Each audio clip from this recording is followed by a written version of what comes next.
ভাইয়া খুব টেনশন হয় কিন্তু পড়তে পারি না, এই প্রবলেমটার একটা সলিউশন দেই আর কি। শুনো সবাই মনোযোগ সহকারে। এই প্রবলেমটা অনেকে ফেস করবা, যে কি সিলেবাস বাকি, তাই না? সিলেবাস বাকি, তাই আমার হচ্ছে কি টেনশন হচ্ছে। টেনশন হচ্ছে দেখে আমি পড়তেছি না, বা পড়া হচ্ছে না, ফলশ্রুতিতে কি সিলেবাস বাকি। সেইটা হলো একটা মানে ডিস্ট্রাকটিভ লুপ, যে এই লুপটাতে একবার ঢুকলে unless you are very conscious তুমি বের হইতে পারবা না। তো এটা থেকে আসলে কিভাবে বের হবা সেটা নিয়ে আমি একটু কথা বলি। আমি আর কি এই লাইটটা একটু বন্ধ করে দিই, এটা আমার চোখে আসা লাগতেছে, হ্যাঁ। সো কিভাবে এই ডিস্ট্রাকটিভ লুপটা থেকে বের হবা, যে কোনো লুপ থেকে বের হওয়ার জন্য প্রথমে যেটা দরকার সেটা হলো অ্যাওয়ারনেস। তোমাকে বুঝতে হবে যে তুমি এই লুপের মধ্যে ঢুকছো এবং তুমি এই সমস্যাটাতে আছো, হ্যাঁ। এর পরবর্তীতে তোমাকে যেটা স্বীকার করতে হবে সেটা অ্যাওয়ারনেস এর মধ্যে, সেটা হলো যে যে কোনো টেনশনের লুপ ভাঙার জন্য প্রথম যেই জিনিসটা আমাদের প্রভাবক হিসেবে কাজ করে সেটা হলো টেনশন কেন হয়, যখন আমি আউটকাম জানি না। বা টেনশনের মূল রিজন হলো আনসার্টেনিটি।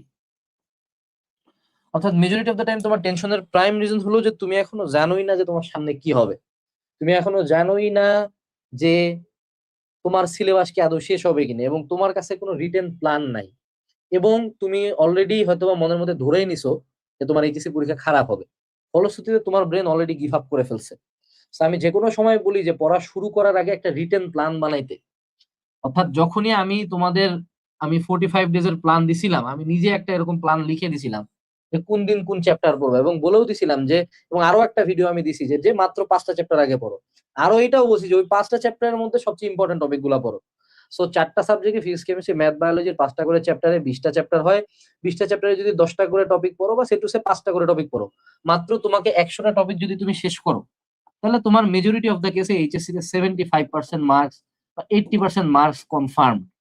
এটা মানে কনফার্ম হয়ে যায়। বাট তুমি যখন এরকম কোনো অ্যানালাইসিস বা রিটেন প্ল্যান না করো, তোমার টেনশন হওয়াটা স্বাভাবিক। সো প্রথমত একটা রিটেন প্ল্যান করো, কোন দিন কি পড়বা না পড়বা, এক্সাক্ট রিটেন প্ল্যান।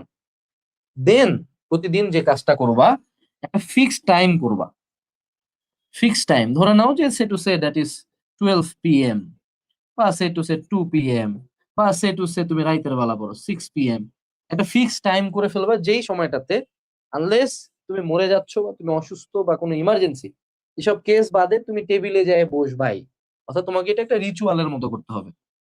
দেখো ভয় সবারই লাগে, পড়তে সবারই খারাপ লাগতেছে, বাট তুমি টেবিলে যায় বসবা, বই ওপেন করবা, আমাদের ক্যাস্ট্রো রিভিশন প্রোগ্রাম ওপেন করবা, দেন ক্লাস শুরু করে দিবা। প্রতিদিন ওই টাইমটাতে তুমি বসবাই, by hook or by crook. এটা হলো তোমার প্রথম ও প্রধান কাজ। এটা যখন তুমি করা শুরু করবা, তুমি যখন ওয়ান্স ইউ স্টার্ট, তখন ধীরে ধীরে এই যে এই পুরা লুপের সবচেয়ে ভয়ানক পার্ট হলো এই যে টেনশন হচ্ছে, এই পার্টটা শেষ হয়ে যাবে।